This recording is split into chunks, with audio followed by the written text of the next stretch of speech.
မင်္ဂလာပါခင်ဗျာကျွန်တော်ကဒီနေ့သင်ခန်းစာလေးမှာဆိုရင် Microsoft Word နဲ့ Shape တွေဆွဲတဲ့အခါမှာ Shape တွေကိုကျွန်တော်တို့ကအလဲကောင်း Center ညှိတဲ့နီလန်းလေးတွေရဲ့ Shape တွေအားလုံးဆွဲပြီးသွားပြီဆိုရင်ကျွန်တော်တို့ကတစုတစည်းရဲဖြစ်သွားအောင် group ဖွဲ့တဲ့နီလန်းလေးတွေရဲ့ကိုကျွန်တော်ဒီသင်ခန်းစာလေးမှာမျှဝေပေးသွားမှာဖြစ်ပါတယ်ဒါကြောင့်ကျွန်တော် Microsoft Word နဲ့ပြုလုပ်ပြပေးသွားမှာဖြစ်တဲ့အတွက် Microsoft Word software လေးဖွင့်လိုက်ပါမယ်Microsoft Word software ပွင့်လာပြီဆိုရင်တော့ကျွန်တော်တို့ blank document ဆိုတဲ့ထဲကိုကျွန်တော်ဝင်ပြီးတော့မှ server လေးတစ်ရွက်ခေါ်လိုက်ပါတယ်အဲ့တော့ဒီရဲ့ server ထဲမှာကျွန်တော်တို့ကကိုယ်စာရေးလုပ်ရင်းနဲ့ကိုယ်စာရေးလုပ်တဲ့ server တွေထဲမှာ shape လေးတွေဆွဲရတယ်ပေါ့နော်အဲ့ဒီ shape လေးတွေဒါမှမဟုတ်ကျွန်တော်တို့က sticker logo ပုံစံလေးတွေကျွန်တော်တို့ကအလွယ်တကူဆွဲပြီးတော့ထည့်ရတယ်ဒီလိုမျိုးအခါမျိုးမှာဆိုရင်ကျွန်တော်တို့ကစိတ်ဒီ shape လေးတွေကမညီမညာတွေဖြစ်နေတတ်တယ်ဒီလိုအခါမျိုးမှာကျွန်တော်တို့ကshape တွေကိုlevel center ကြောက်အောင်ကျွန်တော်တို့ဘယ်လိုချိန်ရမလဲဆိုတဲ့နီလန်လေးတွေရဲ့ရှိတ်တွေအားလုံးဆွဲပြီးသွားတဲ့အချိန်မှာတစုတစည်းတည်းဖြစ်သွားအောင်ကျွန်တော်တို့ဘယ်လိုမျိုး group ဖွဲ့ထားလို့ရလဲဆိုတဲ့နီလေးတွေရဲ့ကိုကျွန်တော်မျှဝေပေးမှာဖြစ်ပါတယ်ဒါကြောင့်ကျွန်တော်ဒီမှာနမူနာပြပေးဖို့ရာအတွက်ရှေ့လေးတွေဆွဲလိုက်ပါမယ် Microsoft Word မှာ shape design လေးတွေဆွဲချင်တယ်ဆိုရင်တော့ insert တက်ထဲကနေပြီးတော့မှ shape ဆိုတဲ့ထဲကနေပြီးတော့ကိုကြိုက်နေတဲ့ shape ပုံသဏ္ဍာန်လေးတွေကျွန်တော်တို့ယူပြီးတော့မှဆွဲလို့ရပါတယ်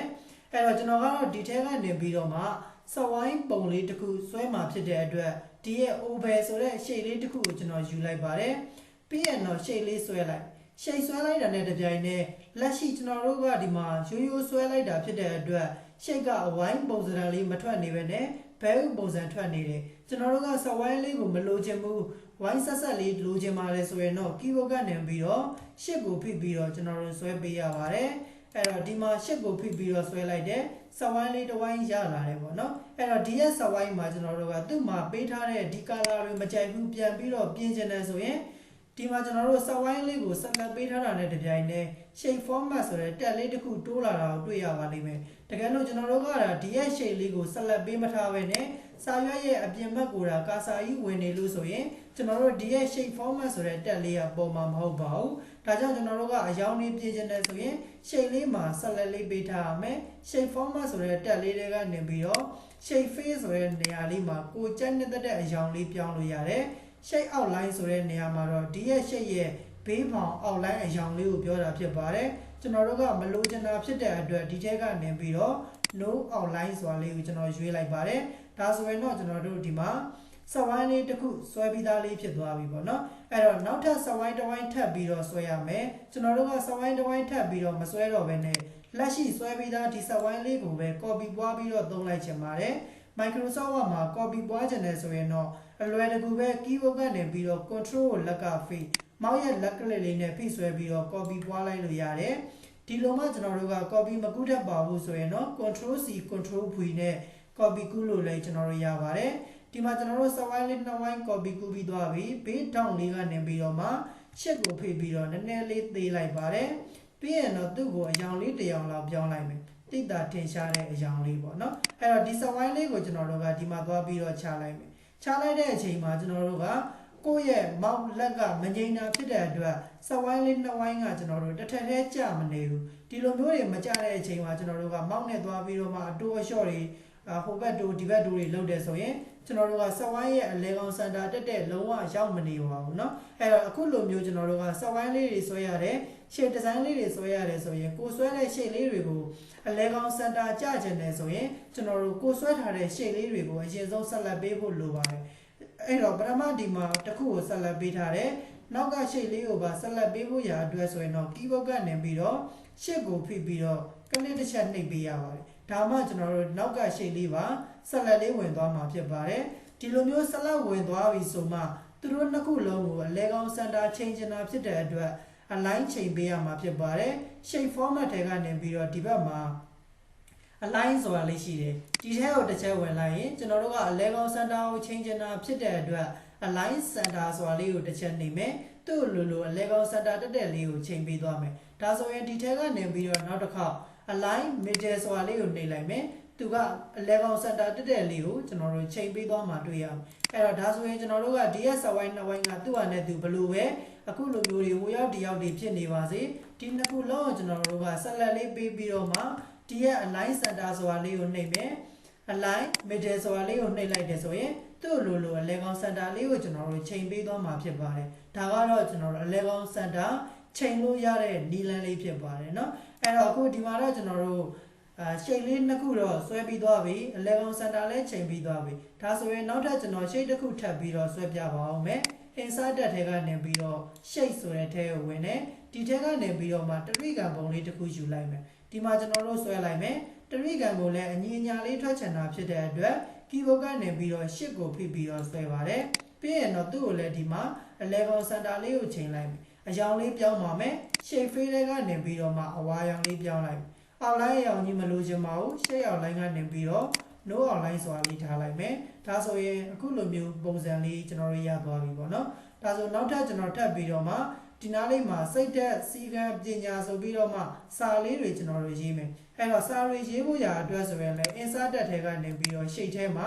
တက်ပေါက်လေးကျွန်တော်တို့ယူလိုက်မယ်ကျွန်တော်တို့ကပုံမှန် Microsoft Word မှာရိုးရိုးကာစာချပြီးတော့စာရေးတယ်ဆိုရင်အဲ့ဒီစာတွေကကျွန်တော်တို့စောင်းလို့လှည့်လို့မရဘူးကျွန်တော်တို့ကဒီရဲ့တရိကံလေးမှာကျွန်တော်တို့ကစိတ်သက်စီကံပညာဆိုပြီးတော့မှစလုံးလေးတွေကိုအဆောင်ပုံစံရွှေ့ကျင်တာနေရာတွေပြင်ကျင်တာဖြစ်တဲ့အတွက်ရှိတ်ထဲကနေပြီးတော့မှတက်ပေါက်လေးကိုခေါ်ပြီးတော့မှကျွန်တော်တို့စာရိုက်ပေးရအဲ့တော့ဒီမှာကာစာလေးချပုံတက်ထဲဝင်ကို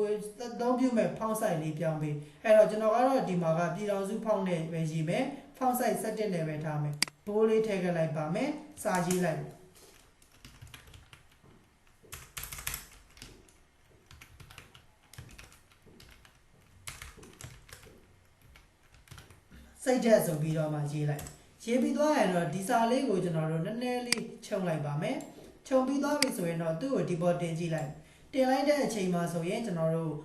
ဒီရဲ့စလုံးလေးတွေမှာကအောက်မှာနောက်ခံအဖြူအရောင်ကြီးပါနေတယ်ကျွန်တော်တို့ကဓာတ်တွေကိုမလိုချင်တာဖြစ်တဲ့အတွက် shape format ထဲကနေ shape face ထဲမှာ no ပေးထားပေးမယ် share outline မှာ no outline ထားပေးလိုက်စလုံးအရောင်လေးကိုအဝါရောင်လေးပဲပေးချင်တာဖြစ်တဲ့အတွက် tab face ဆိုတဲ့နေရာလေးကနေပြီးတော့မှအဝါရောင်လေးကျွန်တော်တို့ပြောင်းပေးမယ်ဒါဆိုရင်ကျွန်တော်တို့ရတော့အဲ့တော့စလုံးလေးကိုလှည့်လိုက်ပါမယ်အပေါ်မှာလှည့်တဲ့နေရာလေးရှိတယ်မောက်ရဲ့လက်ကလေးလေးနဲ့ဖိဆွဲပြီးတော့မှကျွန်တော်တို့တရိကံပုံလေးနဲ့ညီအောင်လေးကျွန်တော်တို့လှည့်ပေးမယ်အဲ့တော့အခုဒါဆိုရင်ဒီလိုအနေထားလေးရပ်သွားပါလိမ့်မယ်နည်းနည်းလေးထပ်လှည့်လိုက်ဒါလို့ဆိုရင်ရပြီเนาะအဲ့တော့ဒီရဲ့စာလေးတစ်ခုရေးပြီးသွားပြီဆိုရင်ဒီစာကိုပဲဒီဘက်အချမ်းလေးကို copy လေးကူးလိုက်ပါမယ်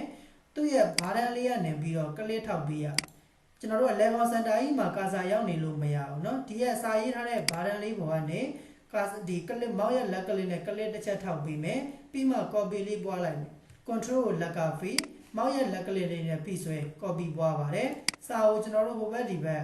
ဒီလိုပုံစံလေးစောင်းတဲ့နေရာလေးကနေပြီးတော့စောင်းလိုက်မယ်ဘာတန်းလေးကနေပြီးတော့ဒီနားလေးကိုထားလိုက်ကာစာချမယ် control ရဲ့နဲ့ဆက်လက် off ပေးမယ်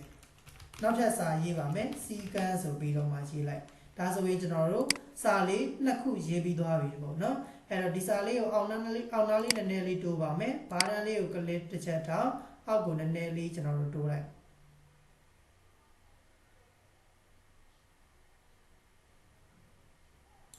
ဒါဆိုရင်ရသွားပြီเนาะအဲ့တော့နောက်တစ်ခု copy လေးထပ်ကူးပါမယ် control ကိုလက်ကဖိအောက်ကိုရွှေ့လိုက်မယ်လှည့်တဲ့နေရာလေးကနေပြီးတော့မှတက်လေးကျွန်တော်တို့လှည့်လိုက်ဒီမှာကျွန်တော်တို့စာထပ်ရေးမယ်ပညာဆိုပြီးတော့မှစာလေးရေးလိုက်သူ့ကိုလည်းအလဲကောင်းစင်တာလောက်လေးမှာကျွန်တော်တို့ထားပေးလိုက်ဒါဆိုရင်ကျွန်တော်တို့အခုလိုမျိုးပုံစံလေးကိုလည်းကျွန်တော်တို့ Microsoft Word နဲ့ကျွန်တော်တို့ဆွဲတတ်သွားပြီလို့ထင်တယ်เนาะအဲ့တော့ဒီလိုမျိုးပုံစံလေးတွေကျွန်တော်တို့ကကိုယ်စာရေးလောက်ရင်းနဲ့အခုလိုမျိုး shape ပုံစံလေးတွေကိုယ်တိုင် Microsoft Word နဲ့ဆွဲရတယ်အဲ့ဒီ shape လေးတွေအားလုံးဆွဲပြီးသွားပြီဆိုရင်ဒီ shape လေးတွေကိုကျွန်တော်တို့ကစာရွက်ထဲမှာဒီနေရာမှာထားချင်တာမဟုတ်ဘူးအောက်ဖက်ကိုနည်းနည်းရွှေ့ချင်တယ်နေရာတွေပြုတ်ပြင်ချင်တယ်ပေါ့နော်အောက်စာရွက်ကိုကျွန်တော်တို့ပြောင်းချင်တယ်ဆိုရင်ဒီရဲ့ shape လေးတွေကကျွန်တော်တို့ကတစ်ခုချင်းဆွဲထားတာဖြစ်တဲ့အတွက် shape တွေမှာဒီရဲ့ပုံကြီးတစ်ပုံလုံးကိုနေရာရွှေ့ချင်တဲ့အခါမှာကျွန်တော်တို့အခက်အခဲဖြစ်သွားပြီအဲ့တော့အလွယ်တကူကျွန်တော်တို့ကတစ်ခုချင်းလိုက်ပြီးတော့မှရွှေ့နေရင်လည်းကိုယ့်အတွက်အဆင်မပြေတော့အဲ့အတွက်ဘာလုပ်ပေးရလဲဆိုတော့ကျွန်တော်တို့ဒီ shape တွေအားလုံးဆက်လက်ပေးပြီးတော့မှ group ဆိုတာလေးဖွဲ့ပေးထားgroup ဆိုတာတော့တစုတစည်းနဲ့ပေါင်းထားတာပေါ့နော်အဲ့တော့ဒီရဲ့ဓာတ်ပုံလေးတွေအားလုံးထဲမှာဆွဲထားခဲ့တဲ့ဒီ shape လေးတွေအားလုံးကို group ဖွဲ့ထားလိုက်ပြီးဆိုမှဒီစာရွက်ရဲ့ဘယ်နေရာပဲဖြစ်ဖြစ်ကျွန်တော်တို့အလွယ်တကူရွှေ့ခေါ်သွားလို့ရမယ်နေရာတွေဆွဲပြီးတော့မှရွှေ့သွားလို့ရမယ်ပုံမှန်အတိုင်းဒီပုံစံအတိုင်းဆိုတော့ဒီမှာ shape လေးတွေကတစ်ခုချင်းဆွဲထားခဲ့တာဖြစ်တဲ့အတွက် ဒီရဲ့ဓာတ်ပုံကြီးတစ်ခုလုံးဒီရဲ့ logo လေးတစ်ခုလုံးကျွန်တော်တို့ကနေရာရွှေ့သွားခြင်းနဲ့ဆိုရင်ရွှေ့လို့မရအဲ့အတွက်ဘာလုပ်ပေးရမလဲဆိုရင် group ဖွဲ့ပေးရပါမယ် group ဖွဲ့ဖို့ရာအတွက်ဒီ shape တွေအားလုံးကိုဆက်လက်ပေးဖို့ရာအတွက်ဆိုရင်ကျွန်တော်တို့အစောနာကလိုပဲပထမဆုံး shape လေးတစ်ခုကိုဆက်လက်ပေးနောက် shape တွေကိုဆက်လက်ထပ်ပြီးတော့မှတစ်ပြိုင်တည်းပေးဖို့ရာအတွက်ဒီဘုတ်ကနေပြီးတော့ရှစ်ကိုဖိပြီးတော့ဆက်လက်လိုက်ပြီးတော့ပေးလို့ရတယ်ဒီလိုမျိုးကျွန်တော်တို့ကရှစ်ကိုဖိပြီးတော့ဆက်လက်လိုက်ပေးတဲ့အချိန်မှာရှစ်တစ်ခုနှစ်ခုတည်းကိုပဲဆက်လက်ပေးတဲ့အချိန်မှာအဆင်ပြေတယ်အခုလိုမျိုးကျွန်တော်တို့ကစာရရောရှစ်တွေရောအများကြီးပဲဆက်လက်လိုက်ပြီးတော့ပေးရမယ့်အချိန်မှာဆိုရင်ကျွန်တော်တို့ရှစ်ကိုဖိပြီးတော့ဆက်လက်ပေးရတာအဆင်မပြေတော့ဒီတော့ကျွန်တော်တို့ဘာလုပ်ပေးရမလဲဆိုရင် home tab ထဲကနေပြီးတော့ editing group ထဲမှာ select ဆိုတာလေးရှိတယ်ဒီထဲကိုကျွန်တော်တို့ဝင်ပေးမယ်ဒီနေရာလေးမှာကျွန်တော်တို့က select object ဆိုတာလေးရှိတယ်သူ့ကို click တစ်ချက်နှိပ်ပြီးတော့လွတ်တဲ့နေရာကနေပြီးတော့ဒီပုံကြီးတစ်ပုံလုံးကို select ပေးလိုက်လို့ရတယ်ဒါဆိုရင်ဒီမှာ select ထဲက select object ကိုယူပြီးတော့အားလုံးကို select ပေးပြီးသွားပြီ select ပေးပြီးသွားတဲ့အချိန်မှာမှဒီရဲ့ shape တွေအားလုံးကို shape တစ်ခုတည်းအနေနဲ့ group ဖွဲ့ထားချင်တာဖြစ်တဲ့အတွက် group ဖွဲ့လို့ရတဲ့နီလန်နှစ်ခုရှိတယ်ဒီရဲ့ကျွန်တော်တို့ select ပေးထားတဲ့ button လေးပေါ်မှာ right click နှိပ်ပြီးတော့မှ group ထဲကနေပြီးတော့ group ဆိုတာနှိပ်ပြီးတော့ group ဖွဲ့လို့ရတယ်ဒီလိုမှမဟုတ်ဘူးကျွန်တော်တို့က shape format ထဲကနေပြီးတော့ group ထဲကနေပြီးတော့ group ဆိုတာလေးကိုနှိပ်ပြီးတော့လည်း group ဖွဲ့လိုက်လို့ရပါတယ်အဲ့တော့ဒီမှာကျွန်တော်တို့ group ဖွဲ့လိုက်တဲ့အနေနဲ့တပြိုင်တည်းဒီရဲ့ shape လေးတွေကအစောနာကလို shape တစ်ခုချင်းအနေနဲ့ပြန့်ကျဲနေတာမျိုးမဟုတ်တော့ဘဲနဲ့ shape လေးတစ်ခုတည်းအနေနဲ့ပေါင်းသွားတယ်အဲ့တော့မှဒီရဲ့ဓာတ်ပုံလေးကိုကျွန်တော်တို့ကစာရွက်ရဲ့အောက်နားလေးကိုဆွဲပြီးတော့နေရာရွှေ့ချင်တာလားအပေါ်မှာရွှေ့ချင်တာလားကိုကြိုက်နေတဲ့နေရာတွေမှာအလွယ်တကူ shape တစ်ခုတည်းအနေနဲ့ဆွဲပြီးတော့မှရွှေ့သွားလို့ကျွန်တော်တို့ရမှာဖြစ်ပါတယ်ဒါကြောင့်ကျွန်တော်တို့ Microsoft Word ထဲမှာအခုလိုမျိုး shape တွေဆွဲပြီးသွားပြီဆိုရင် group ဖွဲ့ဖို့အရင်အရေးကြီးတယ် shape တွေဆွဲတဲ့အခါမှာ center တွေချိန်ဖို့ကအရင်အရေးကြီးပါတယ်ဒါကြောင့်ကျွန်တော်ဒီသင်ခန်းစာလေးကိုမျှဝေပေးလိုက်တာဖြစ်ပါတယ်ဒါလေးတွေကိုကိုယ်တိုင်နားလည်လောက်မယ်လို့ထင်ပါတယ်เนาะဒါလေးကိုကိုယ်တိုင်လက်တွေ့လိုက်ပြီးတော့မှလေ့ကျင့်ကြည့်ပေးပါအကယ်၍ကိုယ်တိုင်လေ့ကျင့်ပြီးသွားပြီကိုလည်းအမှန်တကယ်အခုလိုမျိုးပုံစံလေးလဲဆွဲတတ်သွားပြီ shape တွေမှာကျွန်တော်တို့ center လဲချိန်တတ်သွားပြီ group တွေလည်းဖွဲ့တတ်နေပါပြီဆိုရင်တော့ဒီသင်ခန်းစာရဲ့ comment လေးမှာ DONE done ဆိုပြီးတော့ရေးခဲ့ပေးပါအောင်ခင်ဗျာဒါမှကျွန်တော်သင်ပေးတဲ့သင်ခန်းစာတွေကိုဘယ်သူတွေကတော့အမှန်တကယ်လိုက်ပြီးတော့လေ့ကျင့်နေပါတယ်လေ့လာနေပါတယ်ဆိုတာလေးတွေကိုပါကျွန်တော်ကိုယ်တိုင်လည်းသိရအောင်လို့ပါအခုဒါဆိုရင်တော့ကျွန်တော်ဒီသင်ခန်းစာလေးကိုဒီမှာပဲရှင်းနာလိုက်ပါမယ်အားလုံးအဆင်ပြေကြပါစေခင်ဗျာ